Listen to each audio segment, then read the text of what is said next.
Good afternoon. Today is the 9th of April and it's time for yet another not particularly interesting, very vague and probably quite boring vlog. So I'm just about to finish off some filming here at Summit Garage in Dudley, driving this 2014 Hyundai i30 for sensible second-hand reviews.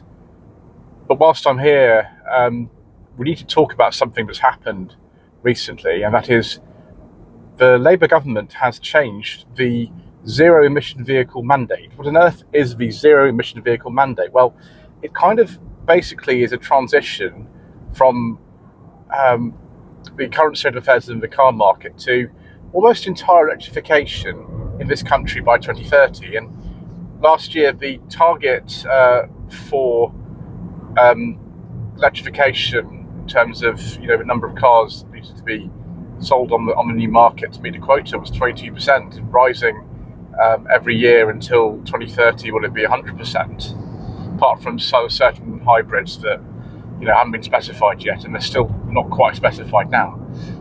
We only got to about 18-19% last year, the first year of the mandate, 2024, when it's supposed to be 22%. This year it's 28%. And what's supposed to happen is that a manufacturer will be fined £15,000 a car if they don't meet the quota. If they say come under it like 20%, that sort of difference between 20% and 20%, that will be taken into consideration. Apparently nobody was fined last year, which is really strange, but apparently there have been some changes they've introduced to try to help people into the world of electric cars, whether you want to have them or not. I think electric cars on the whole, there's some very, very good ones out there, but I don't think you should be forced necessarily to just to have one because the government says you should have one. I think you should be able to choose exactly what you want. So what we're going to do is now we'll go back to the video I recorded yesterday, and we'll see what this is in detail, because I can't just read an article driving along the road. That would be very silly. So back to me in the past.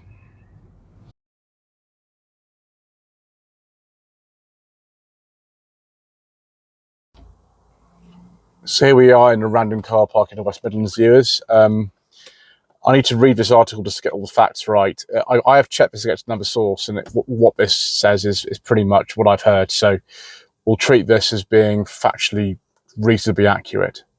So this was published on the BBC website 2 days ago at the time of recording. Today's the 8th. This was published on the 6th, updated yesterday. The people behind this article are Holly Cole and Mitchell Labiak. I hope I pronounced that right. The government has announced a relaxation of electric vehicle sales targets to help the car industry in the face of trade tariffs from the US. I don't think that's entirely true. Before the tariffs were even announced recently, this had been on the cards for months and months. It's just an excuse for them to sort of save face in the midst of sort of mounting pressure to do something about it after the 22% that was required last year for electric car sales in this country was not met. A ban selling new petrol and diesel cars will still come into effect in 2030, but manufacturers will now have more flexibility in annual targets and face lower fines.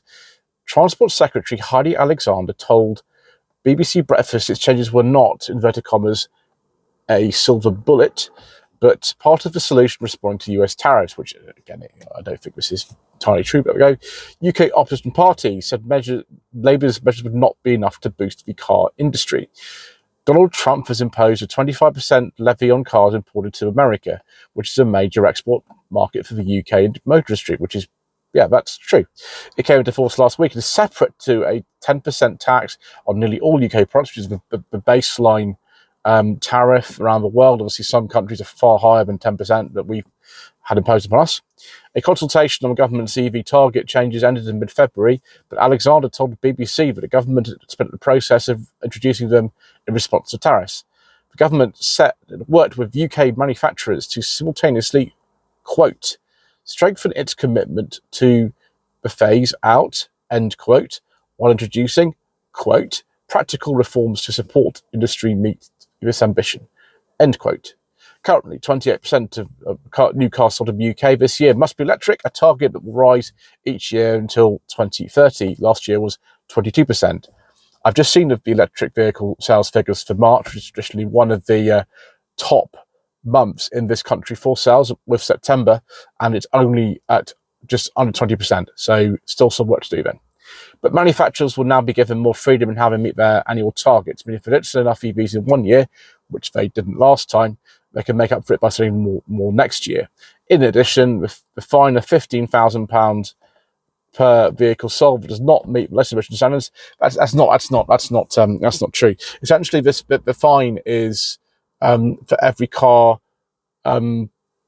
which is not in the quota. So, for example, if you only sell 20% of the quota, not 28%, every vehicle that is kind of not compliant with the standard, which is basically doesn't emit anything, in that sort of 8%, will incur a fine of £12,000. If that makes sense.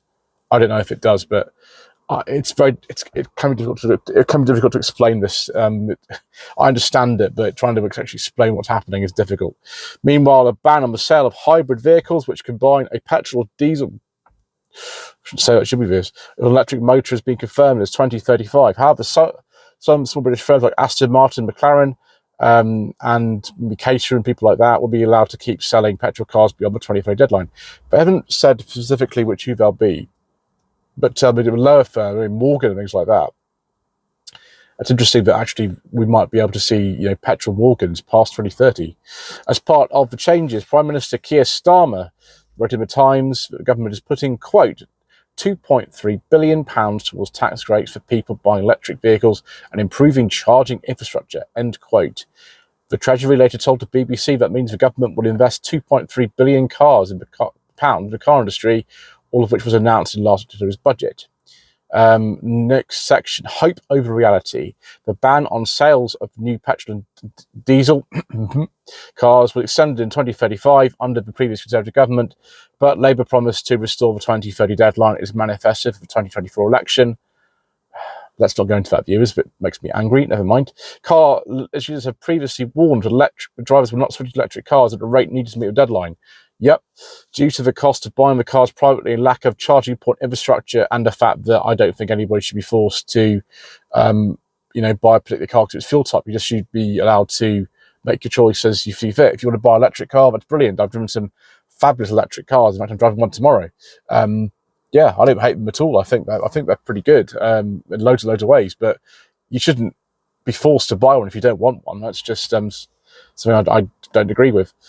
So Keir Starmer said the measures would, quote, boost growth that puts money in working people's pockets, end quote, and ensure, quote, homegrown firms, end quote, can export UK-made cars worldwide. Mike Halls, the chief executive of the SMMT, Society of Motor Manufacturing Traders, so the changes are, quote, very much needed, end quote. However, Robert Forrester, chief executive of car dealership chain Vertu Motors, told the BBC that there, quote, lots and lots of words in the announcement that doesn't really address the major issues. Okay, yeah, good, I agree with that, end quote. He said manufacturers will still be paying billions in fines despite the cuts to £12,000 per car. Quote, nothing has really changed here, it's just tinkering, end quote, he added, saying, quote, the government has gone for hope over reality, end quote.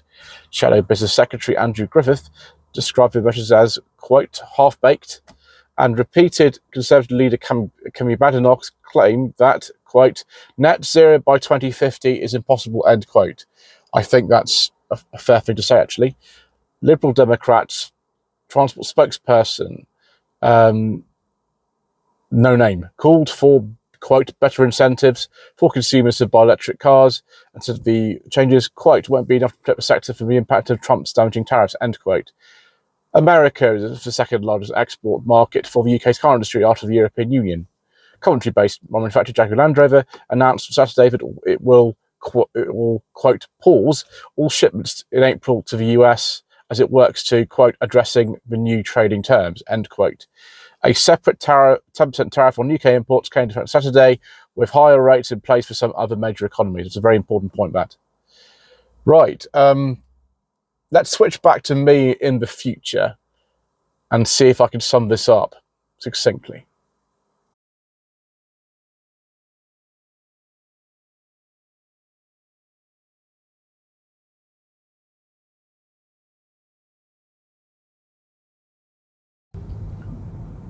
So there we are, viewers. That is what I recorded yesterday. I don't know what to think about this, really. I don't know if they're even going to keep the promises that they say they're going to keep about this. And of course, if there's an election in 2028 and the government changes again, who knows what's going to happen in the meantime? We don't know. Some groups are saying it's too much. Still, we can't possibly actually, get there because these quotas are ridiculous. Some people say it doesn't go far enough.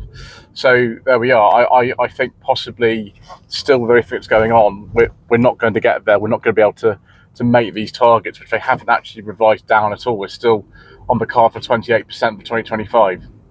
But anyway, does it really matter what I think? Possibly not. So thank you ever so much indeed once again for watching. Please don't forget to subscribe to the channel, like the stream, leave a comment below, and we shall see you again very soon for some more not particularly interesting and probably quite vague music.